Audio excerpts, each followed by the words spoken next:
پیارے دوستوں، اگر ابھی تک آپ نے ہمارے چینل کو سبسکرائب نہیں کیا تو اسے سبسکرائب کر لیں، اور اگر آپ کو یہ کہانی پسند آئے تو اس کو لائک کریں، شیئر کریں اور کامنٹ سیکشن میں جا کر کامنٹ دینا نہ بھولیے گا۔ شکریہ۔ دور کہیں ایک سبزی فروش رہتا تھا۔ نام تو اس کا حسنات تھا، لیکن سب لوگ اسے حسنی کہتے تھے۔ وہ روز اپنی سبزی بیچنے قریبی شہر جایا کرتا تھا۔ حسنی سبزی والا روز اپنے ٹھیلے کو صاف کرتا، پھر ترتیب سے ٹھیلے پر سبزیاں سجاتا۔ تازہ تازہ سبزیاں ہر طرف اپنی بہار دکھا رہی ہوتی۔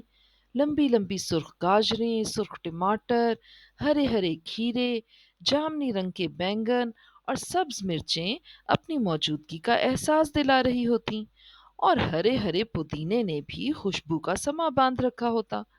غرض تقریباً ہر موسمی سبزی ٹھیلے پر بہار دکھا رہی تھی۔ حسنی ایک نیک انسان تھا، صوم و صلات کا پابند تھا۔ حسنی کا شمار ایسے لوگوں میں ہوتا جو غلط کام تو کرتے، لیکن اپنے دل کو یہ کہہ کر مطمئن کر لیتے کہ وہ ایسا کوئی کام نہیں کر رہے جس سے ان کے دین و ایمان میں خلل آئے۔ حسنی بھی ایسا ہی کرتا تھا۔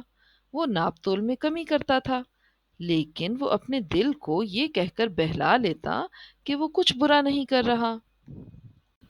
اس نے ایسا ترازو بنا رکھا تھا جس میں سبزی ناپتے ہوئے بظاہر تو یوں لگتا کہ وہ پورا تول رہا ہے، لیکن حقیقت میں وہ کمی کر دیتا تھا۔ کافی لوگ اس کے پرانے گاہک تھے۔ وہ یہ سمجھ کر کہ حسنی ناپ تول میں کمی نہیں کرتا تو صرف حسنی سے ہی سبزی خریدتے تھے۔ حسنی کا سر فخر سے اور بلند ہو جاتا جب لوگ اس سے بات کرتے ہوئے کہتے کہ ہمیں تو صرف تم پر اعتماد ہے۔